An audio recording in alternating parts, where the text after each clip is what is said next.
Bismillahirrahmanirrahim. Assalamualaikum warahmatullahi taala wabarakatuh. Alhamdulillah rabbil alamin. Nasta'in bi umuri dunya. Asyhadu an la ilaha illallah wa la syarika lah. Asyhadu anna Muhammadan abduhu wa rasuluh. Allahumma shalli wa sallim ala sayyidina Muhammad wa ala alihi wa sahbihi wa man tabi'ahum bi ihsan. Bahagia Saudara Ustaz Ahmad Mandur, barisan imam ahli jaga kuasa masjid, guru, bapa dan perempuan yang dirahmati oleh Allah Subhanahu wa taala. Pertama dan selamanya marilah kita sama-sama memanfaatkan rasa syukur kepada Allah Subhanahu wa taala. Dengan bersyukuran yang tidak terhindarkan pada petang ini, kita dapat sama-sama bertemu dalam majlis ilmu selepas kita sama-sama menunaikan solat zuhur secara berjamaah, kita berzikir, kita berdoa, dan kemudian kita beriktikaf dalam majlis ilmu ini. Mudah-mudahan keberadaan kita di sini tuan-tuan menjadi saksi di hari akhirat nanti bahawa kita adalah sebahagian daripada hamba Allah Subhanahu wa taala yang menjadi ridha-Nya, sedangkan orang-orang yang diridhai oleh Allah Taala dalam syurga insya-Allah. Tuan-tuan dan puan-puan, pada hari ini kita telah berada pada 13 Ramadan. Maknanya tuan-tuan hanya tinggal 17 hari lagi kita berpuasa. Maknanya dekat sangat nak raya dah. Dan bila mana raya, maknanya Ramadan akan meninggalkan kita. Jadi dalam suasana fasa Ramadan ini tuan-tuan, adalah kita sama-sama meningkatkan usaha kita untuk mengibaratkan Ramadan. Dan antaranya pada tengah hari ini kita berada dalam majlis tazkirah selepas zuhur insya-Allah.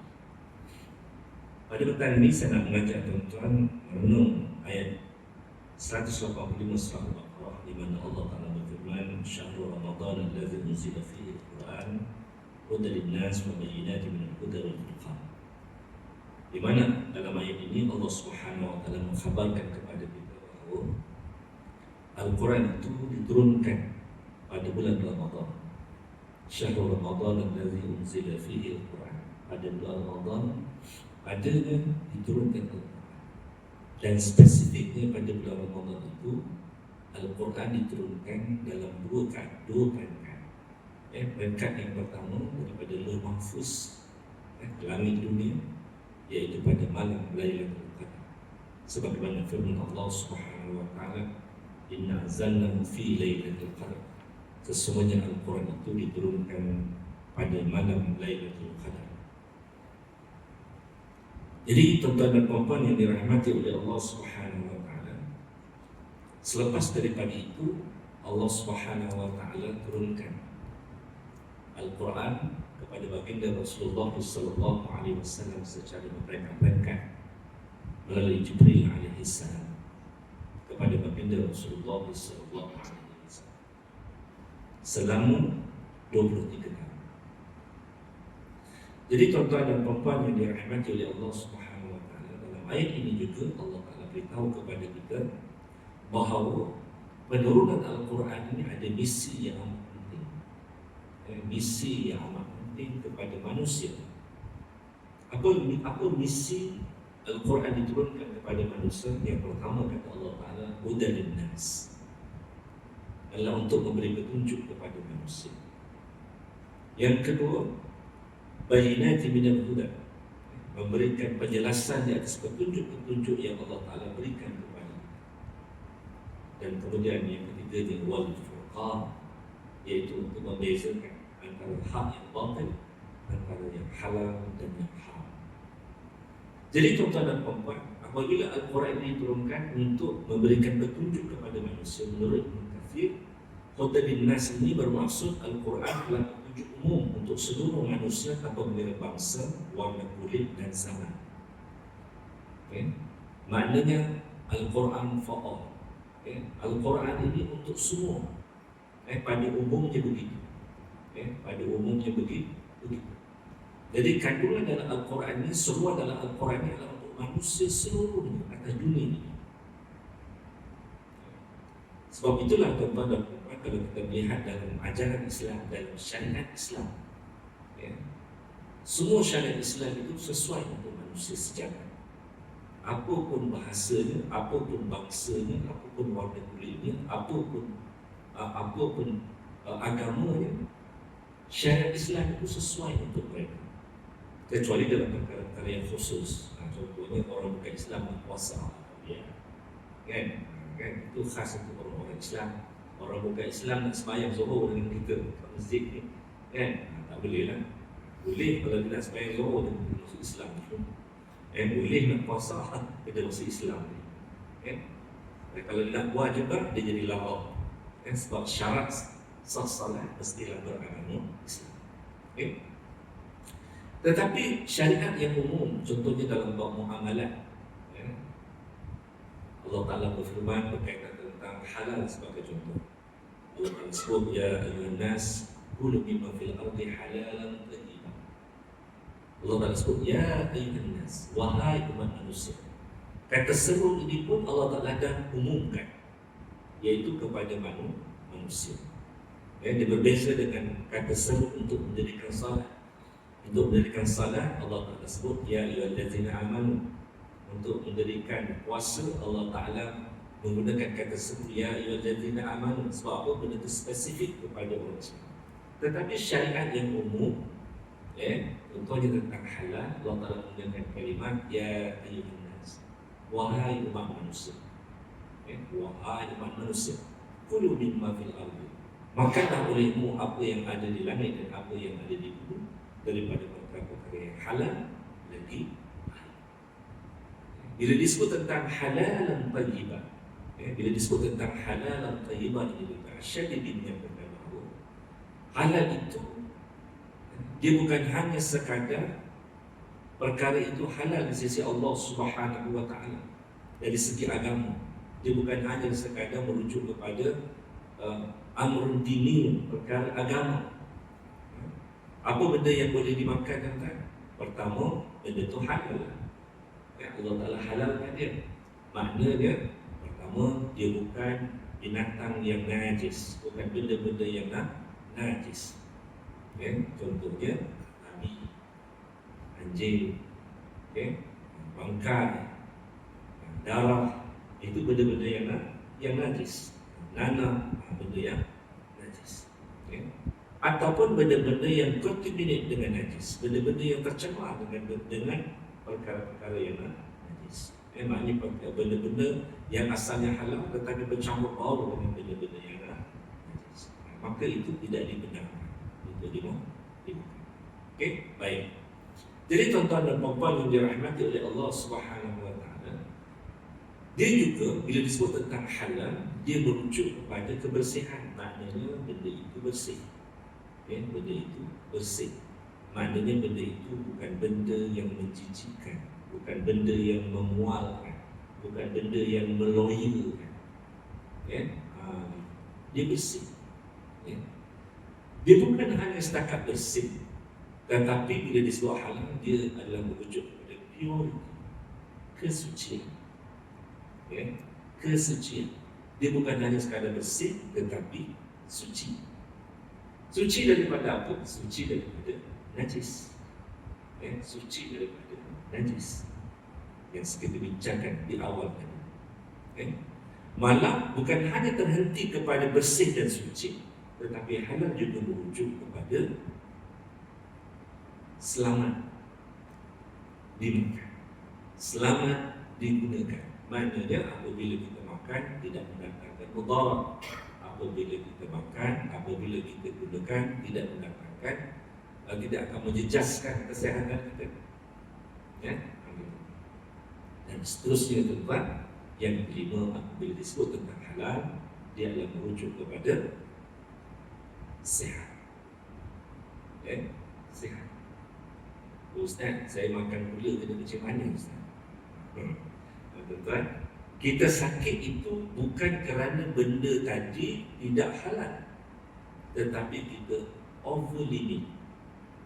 Kita ambil berlebihan. Kan Allah Ta'ala sebut, jangan kamu membazir. Makan, tapi jangan membazir.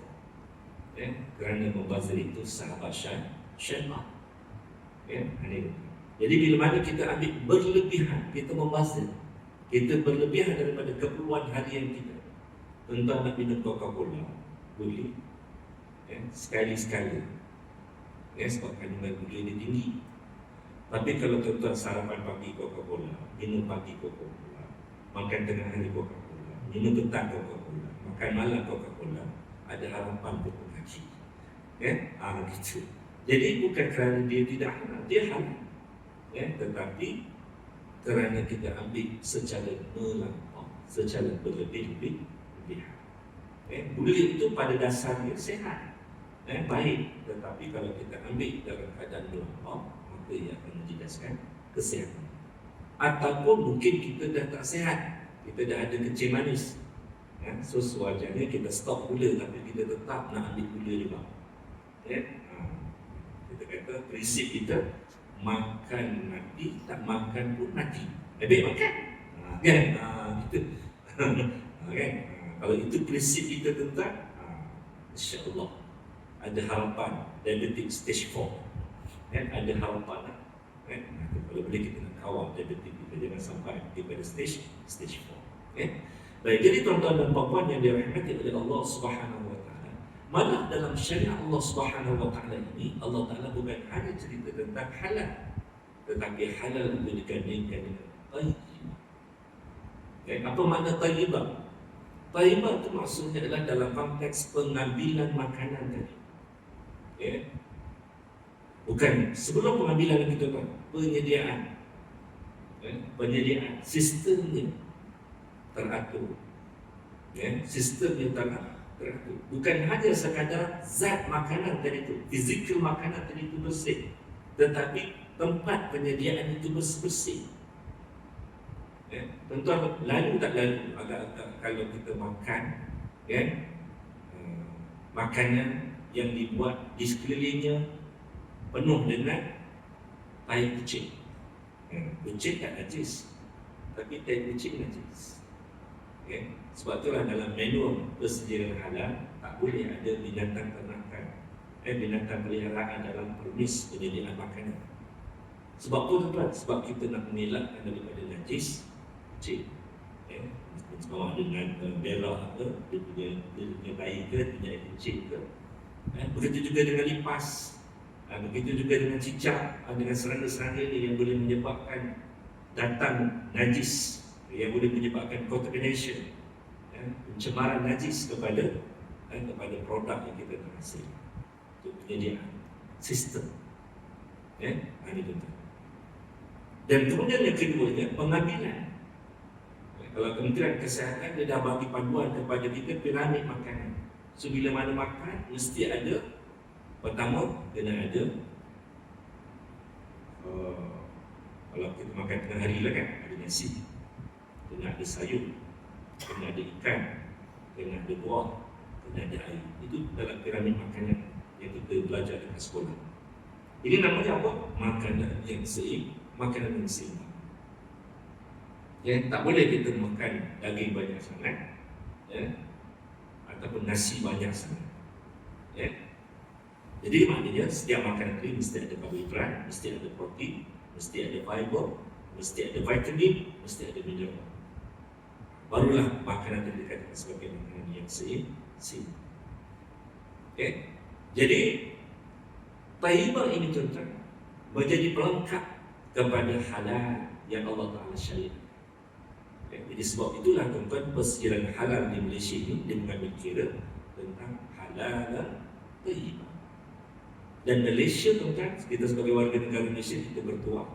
Kenapa? Kita menjadi pioneer, kita menjadi peneroka, kita menjadi pengasas, kita menjadi founder kepada apa? Kepada terbinanya standard halal. Yang mana standard halal Malaysia ini akhirnya digunakan di seluruh dunia. Kita menjadi asbab kepada seluruh dunia menggunakan standard halal. Jadi bila mana saya katakan standard halal digunakan di seluruh dunia, tuan-tuan, orang Islam kat dunia ni 1/3 je. 2/3 lagi orang bukan Islam. Maknanya apa? Maknanya setengah halal ini juga digunakan oleh orang bukan Islam. Kalau tuan-tuan pergi ke New Zealand, daging yang dihasilkan di New Zealand 90% adalah daging halal. Sebab apa? Orientasinya adalah untuk ekspor. Dan import terbesar daging halal adalah negara-negara orang Islam. So, oleh yang demikian, mereka berusaha untuk menepati standard halal dalam penyembelihan haiwan, lembu, kambing. Mereka pastikan mesti bertepatan dengan standard halal. Di Australia begitu juga, di Brazil. Dan kalau tuan-tuan saksikan teknologi yang digunakan, Masya Allah, mereka cuba berusaha sebaik mungkin untuk menepati konsep halal dan tayyibah. Kalau tuan-tuan pergi ke tempat sembelihan bersih, teratur, Masya Allah, pergi ke kilang-kilang pemprosesannya bersih, teratur, di samping ramuannya halal. Ini tuan. Poin saya adalah, saya nak kaitkan dengan apa yang saya katakan tadi, hudan linnas, bahawa Al-Quran ini untuk semua. Maknanya untuk mempraktikkan standar halal bukan hanya sekadar orang Islam sahaja, tetapi orang bukan Islam juga mengamalkan standar halal. Dan apa yang menariknya itu, ironinya, sebuah negara komunis di dunia yang masih lagi berpegang teguh dengan komunis, negara China. Negara China ni negara komunis. Kalau tuan-tuan berdakwah di negara China, tengok. Sebab dia negara komunis. Jadi saya bermesyuarat dengan pemimpin-pemimpin di negara China, pegawai kerajaan ni, saya nak tahu tentang polisi. Sebab halal ni, kod mana pun dia berkaitan tentang agama. Berkaitan tentang agama. So saya tanya dengan mereka, so apa pandangan saudara berkaitan dengan halal? Dia kata, bagi kami halal ini bukan urusan agama. Halal is the business. Halal ini adalah suatu perniagaan. Kita nampak. Jadi di negara China pada hari ini, mereka berusaha bersungguh-sungguh untuk menghasilkan produk halal. Kenapa tuan-tuan? Mereka belajar daripada COVID-19. Sebelum COVID-19 ni tuan-tuan, mereka makan apa saja, berwujud lalu melintang patah, yang melompat, yang merangkap, yang menyusur, semua dimakan. Semua dimakan. Semua dimakan. So daripada COVID-19 mereka belajar rupa-rupanya makanan ni tak semua benda boleh dimakan. Ada benda yang boleh dimakan, ada benda yang tak boleh dimakan. So mereka tercari-cari kaedah. Apakah kaedah yang boleh mengajar mereka, yang memandu mereka antara benda yang boleh dengan benda yang tak boleh. Akhirnya tuan-tuan, mereka bertemu dengan standard halal. Mereka mengkaji tentang standard halal, tentang sembelihan, mereka kaji. Jadi bila mana mereka kaji tentang sembelihan itu, tuan-tuan, bagus, sehat, binatang yang disembelih, habis semua disembelih. Lembu disembelih, kambing disembelih, babi disembelih. Eksporlah kat Malaysia, sardin babi, kita rendam lah, rendam. Dia letak buah halal. Kita telefon, kenapa letak babi ni? Ni sembelih cik, ni sembelih, babi sembelih. Tuan-tuan dan perempuan yang dirahmati oleh Allah, begitulah kegairahan mereka. Sebab mereka dijahil, mereka tak tahu, mereka tak ada agama, mereka bukan Islam. Amin. Mereka ingatkan sembelih ni semua binatang boleh disembelih, jadi halal. So kita ajar dia. Sekarang kita berjalan training pada pegawai mereka untuk memahami apa itu halal. Dan mereka ada kilang yang begitu besar. Dan bila kita pergi audit dengan insya-Allah, mereka berusaha sebaik mungkin untuk sesuai dengan kita punya standard. Kebersihannya, insya-Allah. Tak ada nak lawan kalau tuan-tuan pergi kilang mi dekat negara kita ni, nak banding dengan kilang mi dekat Korea, jauh berbanding dengan bumi. Dia punya kebersihan. Masya Allah. Jadi maknanya tuan-tuan, walaupun dia negara komunis, tak percaya dengan Tuhan, tetapi akhirnya mereka terpaksa membuka pintu hati mereka untuk menerima halal. Inilah yang Allah Ta'ala sebut dalam Al-Quran, yuridu yutfi'u nurallahi bi afwahihim wallahu mutimmu nurihi walau karihal kafirun. Mereka berkehendak untuk menutup cahaya Allah Subhanahu wa taala dengan mulut-mulut mereka. Wallahu mutimmu nurihi. Allah Ta'ala tetap menyempurnakan cahayanya walau karihal kafirun, walaupun dibenci oleh orang-orang bukan Islam. Dan perkara ini, tempat fenomena ini bukan hanya berlaku di China, tetapi berlaku di negara-negara Eropah, berlaku di negara Amerika, berlaku di seluruh dunia, hatta di Jepun, ya, di Korea. Mereka juga sedang belajar bagaimana nak menghasilkan produk halal dan sebagainya telah percaya. Dan perkara itu telah produk-produk yang cukup telah diimport ke Malaysia, diekspor ke Malaysia. Contohnya kalau tuan pergi dekat Iman ni kebanyakan produk daripada Korea. Ya, banyak produk mereka yang telah pun dipersiapkan halal. Sebab rakyat Malaysia suka kepada makanan. Sebab selalu saya nak tengok cerita Korea. Kan? Jadi tentang benarlah firman Allah Ta'ala yang menyatakan bahawa syahrul Ramadan alladzi unzila fihi al-Quran hudan lin-nas, menjadi petunjuk kepada manusia. Di Beijing sekarang ni tuan, restoran-restoran Islam, restoran-restoran Muslim, pengunjungnya kebanyakannya adalah non-halal customer. Maksudnya apa? Maksudnya adalah orang bukan Islam yang lebih ramai mengunjungi restoran-restoran halal di Beijing. Kenapa? Sebab mereka nakkan sihat, mereka nakkan selamat, mereka nakkan bersih. Ini yang sedang berlaku. Jadi pada yang demikian, sewajarnya kita orang Islam bertambah yakin bila mana melihat suasana ini. Tetapi malangnya tuan-tuan, malangnya pengamal kepada standard halal di Malaysia hanya 30% saja. Pemegang halal di Malaysia ini di kalangan orang Islam. The rest 70% adalah non-Muslim. Kenapa tuan-tuan? Sebab bagi orang Islam, dia kata aku dah Islam dah, tak perlu nak ambil segi-segi halal lah. Kan? Sedangkan kalau kita melihat kepada persiapan halal itu, insyaAllah dia jauh lebih mendalam pembahasan.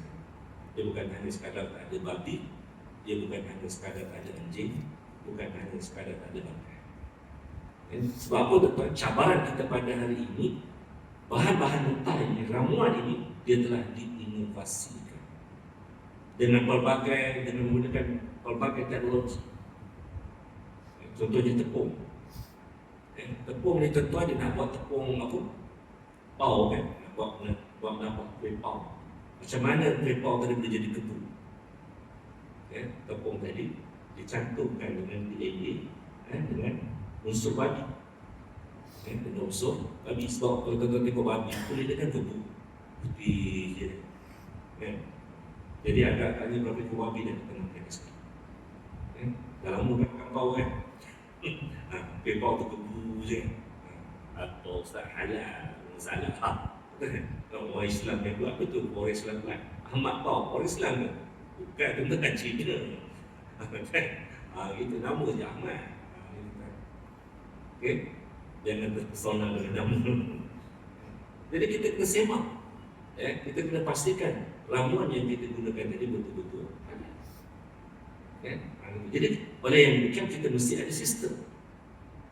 Jadi sebab itulah Al-Quran diturunkan, dia bukan hanya sekadar hudan linnas, menjadi petunjuk kepada manusia macam mana cara nak makan, macam mana cara nak minum, macam mana cara nak berpakaian, macam mana cara nak solat.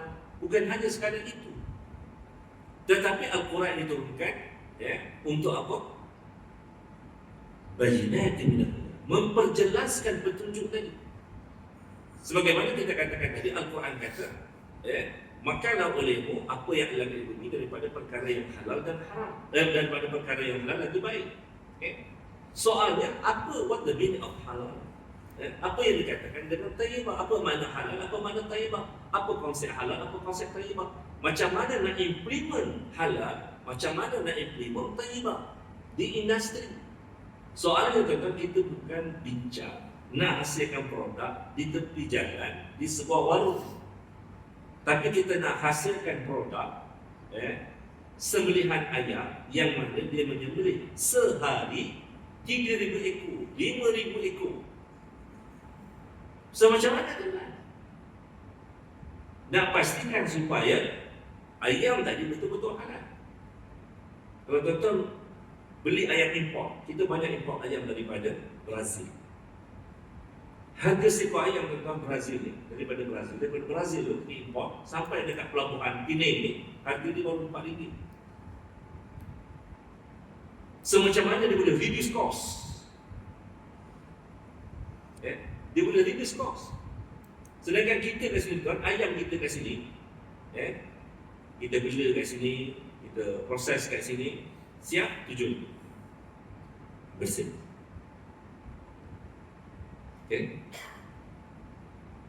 Macam mana dia boleh turun? Teknologi. Kalau tuan pergi ke New Zealand, kajian mereka tuan bukan hanya sekadar kaedah sembelih. Daripada tanah tu dikaji. Tanah tu dikaji. Apa organik dalam tanah ni yang boleh membantu tanah tadi boleh membantu rumput-rumput tadi sentiasa segar, boleh menghasilkan susu yang baik. Macam mana nak kawal lembu? Dekat New Zealand dia kawal lembu pakai lucing. Dia kawal, dia pakai rantai, dia pakai apa? Orang sini kata apa? Kalau jauh kata kalung. Orang sini kata apa? Kalung ni. Rantai. Rantai.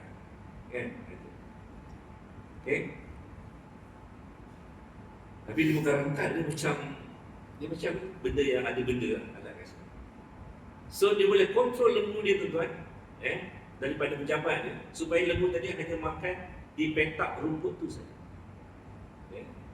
Lembu tu tak pergi petak sebelah. Tak pergi petak sebelah. Jauh sekali lembu tadi tu pergi tengah jalan, tak tahu.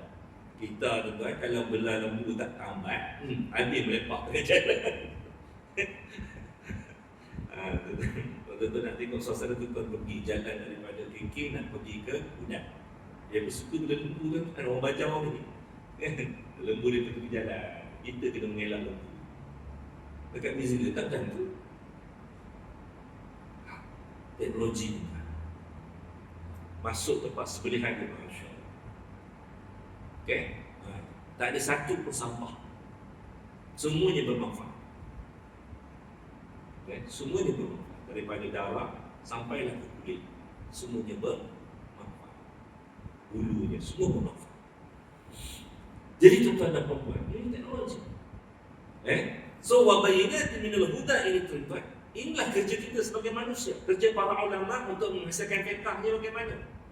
Kerja saintis untuk melihat bagaimana proses tadi, bagaimana teknologi yang kita nak bangunkan. Ini kita. Masya Allah. Jadi bila mana Al-Quran tadi menjelaskan bahawa dia bukan hanya sekadar petunjuk, tetapi dia merupakan bayyinatin minal huda, penjelasan kepada petunjuk-petunjuk yang diberikan tadi, maka Al-Quran ada sifatnya bukan retorik, bukan benda, bukan dogma. Retorik ni suatu kita kata apa? Macam angan-angan. Retorik. Dogma ni suatu kepercayaan, tapi tak boleh nak dibuktikan. Tidak. Al-Quran bukan begitu sifat. Al-Quran ini bukan datang daripada akal manusia, bukan datang daripada akal Muhammad bin Abdullah bin Abdul Muttalib, tetapi datang daripada Allah Subhanahu wa taala. Hatta hadis Nabi sallallahu alaihi wasallam datang daripada Allah Taala. Wa ma yantiqu anil hawa in huwa illa wahyun yuha. Tidaklah Muhammad itu berkata-kata melainkan ia datang daripada Allah Subhanahu wa taala. Apatah lagi Al-Quran yang datang daripada Allah Taala melalui Jibril alaihi salam. Lafaz dan maknanya datang daripada Allah. Jadi tuan-tuan dan puan yang dirahmati oleh Allah Subhanahu wa taala. Jadi kehebatan Al-Quran ini apabila dijelaskan, apabila kita gali, apabila kita teroka, Masya Allah, semuanya mendatangkan faedah kepada manusia. Allah Ta'ala sebut dalam Al-Quran, wa halallahu al-bai'a wa harrama riba. Allah Ta'ala halalkan jual beli dan haramkan riba. Pendek je ayat. Tetapi bila mana ayat itu dicerakinkan oleh para ulama, diperhalusi oleh para sarjana, akhirnya terdapat ia menjadi suatu perniagaan yang nilainya trilion dollars, menawarkan peluang pekerjaan, menghasilkan sebuah fakulti untuk belajar apa tentang muamalah Islam.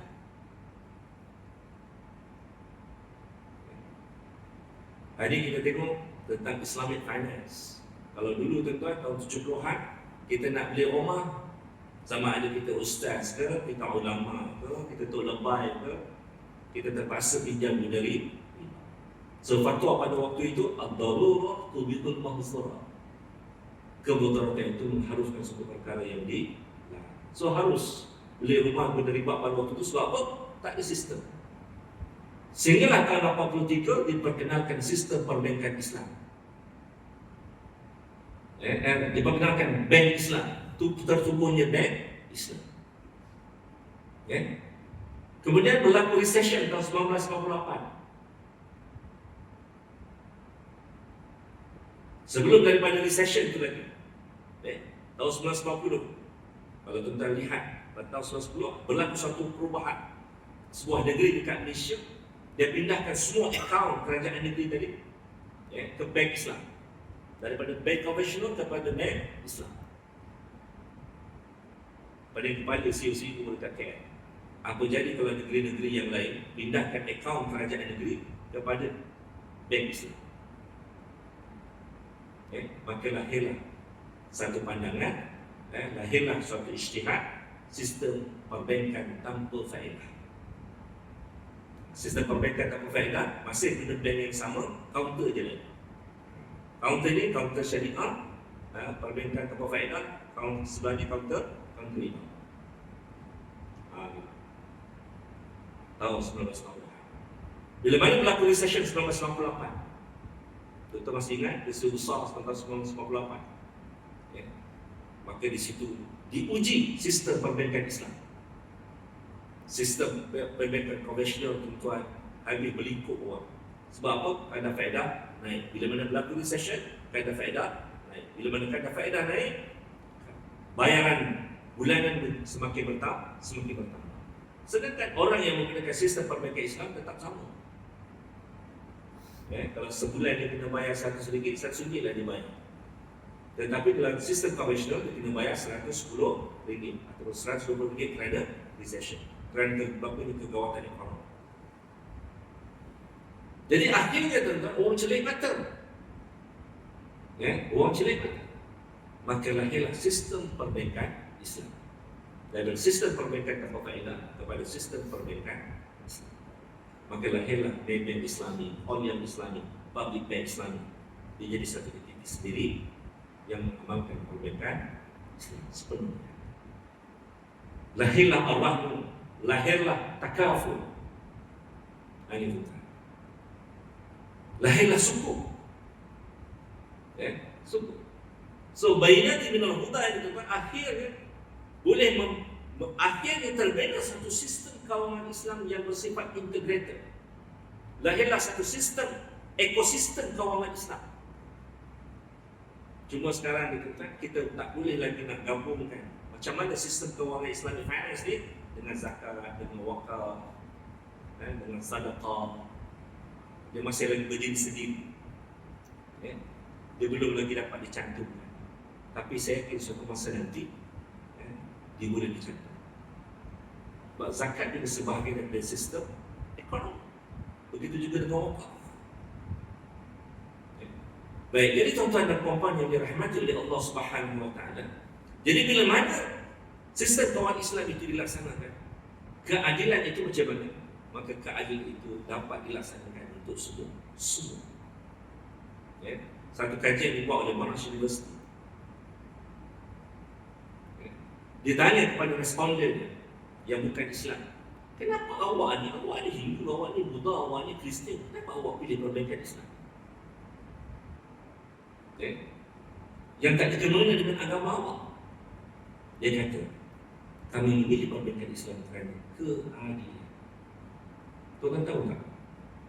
Penggunaan sistem kawal Islam di Malaysia di kalangan orang Islam yang komit menggunakan sistem kawal Islam hanya 40%. Hanya 40%. 60% non-Muslim. Sedih ke?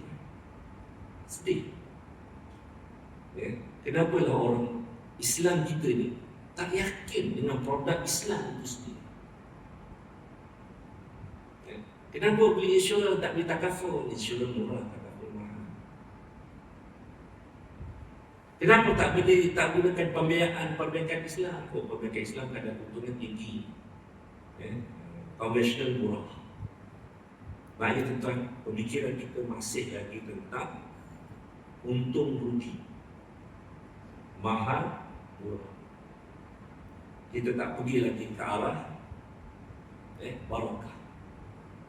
Kita tak melihat kepada elemen barakah. Kita tak pergi kepada elemen al-adalah. Tak apalah, zalim pun zalim lah. Yang penting senang, yang penting banyak duit. Ini sedangkan orang bukan Islam dia pergi kepada pasal al-adalah. Kenapa? Sebab kita berniaga, skala kita kecil dekat 100,000, 200,000, 300,000 setahun. Tapi mereka berniaga juta. Jadi di situ mereka dapat rasakan margin dia. Bila mana guna sistem perbankan Islam, apabila menggunakan sistem perbankan konvensional, mereka dapat lihat margin perbezaan dan secara jelas. Dari segi pengurusan risiko, kita peduli tak tentang pengurusan risiko? Tak apalah, tak ada apa. Gitu kan? Tapi mereka melihat pengurusan risiko itu, risk management tadi, sebagai salah satu daripada perniagaan. Boleh menjamin keuntungan ke tidak? Selamat tak selamat dia berniaga menggunakan sistem. Ini orang bukan Islam. Tapi kita tak begitu. Tak apa Ustaz, ada jadi, ada rezeki, ada tak ada apa. Kita tak perlu tentang risk management. Jadi dia membezakan kita. Budaya, cara berfikir, intellectual, pendidikan. Jadi oleh yang demikian, maka sewajarnya kita orang Islam ini, ayo kembali kepada tradisi Islam yang menekankan tentang ilmu. Jadi apabila bayinati minal huda ini kita dapat terjemahkan secara realistik, dapat berjaya dibumikan ajaran Al-Quran tadi, Masya Allah, rahmatnya terasa di situ. Rahmatnya kita akan dapat rasa, keadilannya kita akan dapat rasa, terhapus oleh kezaliman. Dan yang ketiganya tuan-tuan, Al-Quran yang diturunkan kata Allah Subhanahu Wa Taala adalah sebagai wal-Furqan. Maka apabila kita tahu ayat Al-Quran yang diturunkan oleh Allah Subhanahu Wa Taala ini, bagaimana cara nak dibumikan, maka di situ kita akan dapat lihat do's and don'ts. Mana yang mana yang boleh, mana yang tak boleh, mana yang halal, mana yang haram, mana yang patut, mana yang tak patut. Mana yang boleh kita buat, mana yang sepatutnya kita tinggal.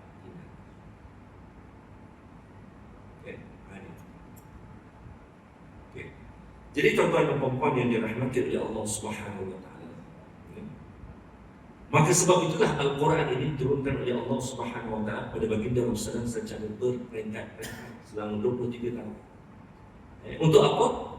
Supaya ia boleh dihayati, ia boleh diamalkan, ia boleh dipraktikkan, ia boleh dibumikan. Agar apa? Agar hikmah kepada Quran Al-Quran tadi, maqasid kepada Quran Al-Quran tadi dapat dirasai. Dan benda itulah, benda itulah. Jadi sebab itulah tuan, walaupun ada usul-usul yang cuba nak menyelewengkan makna Al-Quran, mereka berusaha untuk apa? Membina Al-Quran. Mereka gagal. Contohnya kelompok-kelompok liberal, dia nak bawa satu aliran pemikiran, dia kata awaklah kita buat haji pada bulan Zulhijjah.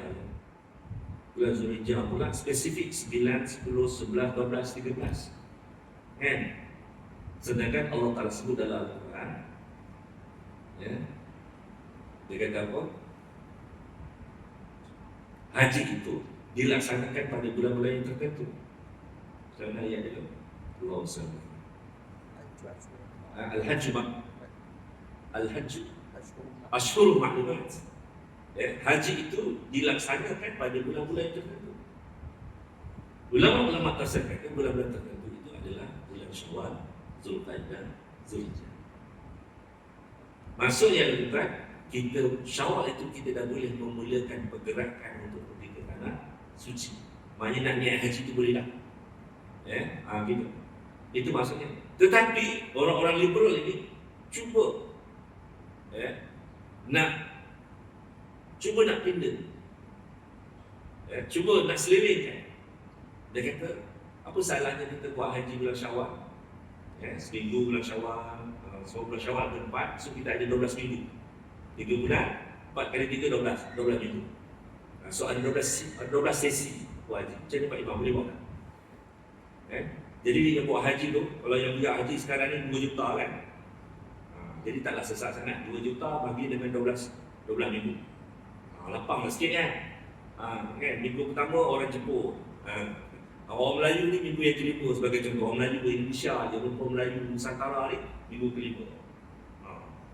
Jadi aman lah sikit kan. Saya rasa tuan-tuan dah ada pengalaman buat haji kan.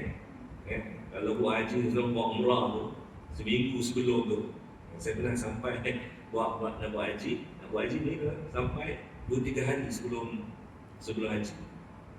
2 hari, 3 hari sebelum haji. So sampai tu buat tawaf, masuk buat tawaf tu kan, tercepit je.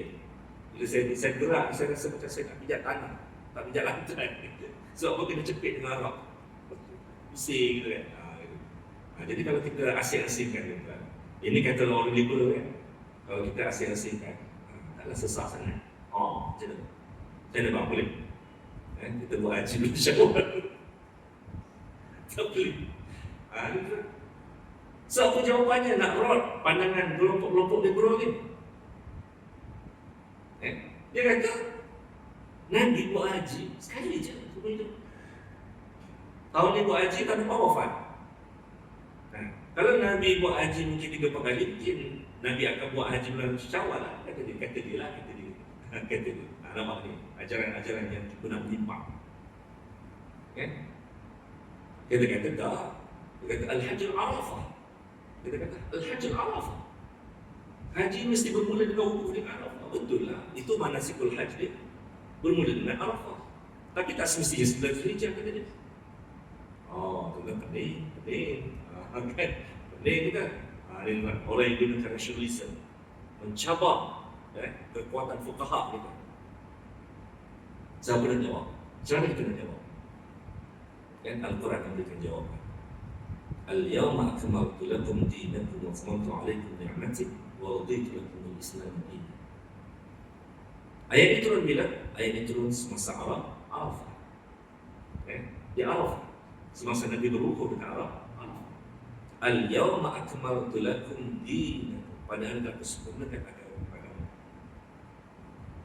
Wa atmamtu alaikum ni'mati wa raditu lakum al-Islam dinan. Telah disempurnakan nikmatku, iaitu nikmat ajaran Islam ini, dan aku reda Islam itu sebagai suatu syariat. Yang penting Allah Ta'ala sebut al-yawma akmaltu lakum din. Jadi bila mana Allah Ta'ala kata pada telah kesempurnakan agama kamu, maknanya manasikul hajj yang disunahkan oleh baginda Rasul itu telah sempurna. Maknanya daripada zaman nanti sampai hari kiamat kita kena buat haji bermula daripada wukuf dekat Arafah pada 9 Zulhijjah dan seterusnya sampai kita melontar, sampai kita tahap selesai. Dan tawaf halul. Okey, hanya. Jadi manasik itu tidak perlu.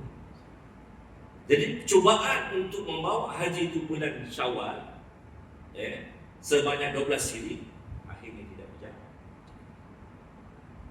Jazam Al-Quran, pemujizat Al-Quran, kebenarannya tuan-tuan, insyaAllah. Tak ada siapa yang boleh mempersoal. Tidak ada siapa yang boleh mempertikaikan. Kerana di sana pasti akan ada jawapan. Contohnya, saintis kata planet ni ada 9. Ingat tak masa kita belajar kat keluar rendah tu, planet ada 9. Yang hujung sudah Pluto kan. Tapi Al-Quran kata ahada asyara kawkab. Kan? Nabi Yusuf jumpa dengan bapa dia, ada 11 bintang sujud pada dia. Okay? Al-Quran kata ada 11 planet. Saintis kata ada 9. Mana satu yang betul? Sains ataupun Al-Quran? Macam mana bang? Sains ke Al-Quran?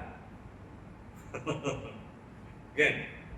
So, apabila dia buat kajian tuan-tuan, dan terus buat kajian, dan akhirnya NASA berjaya melancarkan setelah Hubble, dan didapati dikesan dekat angkasa lepas tuan-tuan. Memang betul ada 11 bintang. Ada 11 bintang. So mana dua lagi? Dua lagi telah musnah.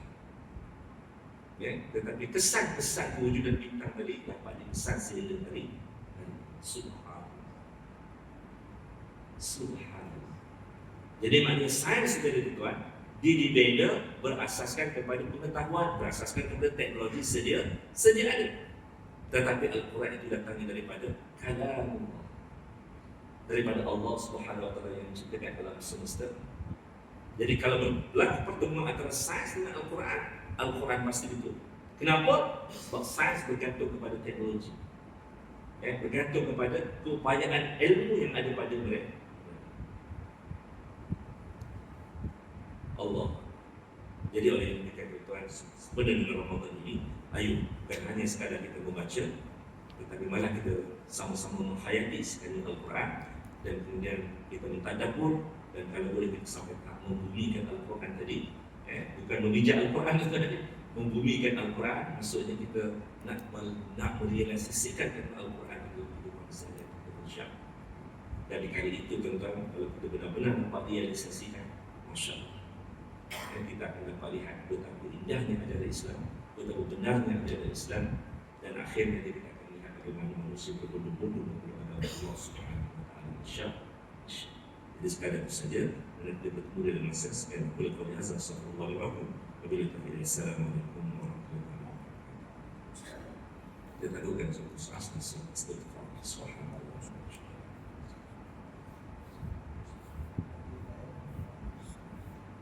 Assalamualaikum.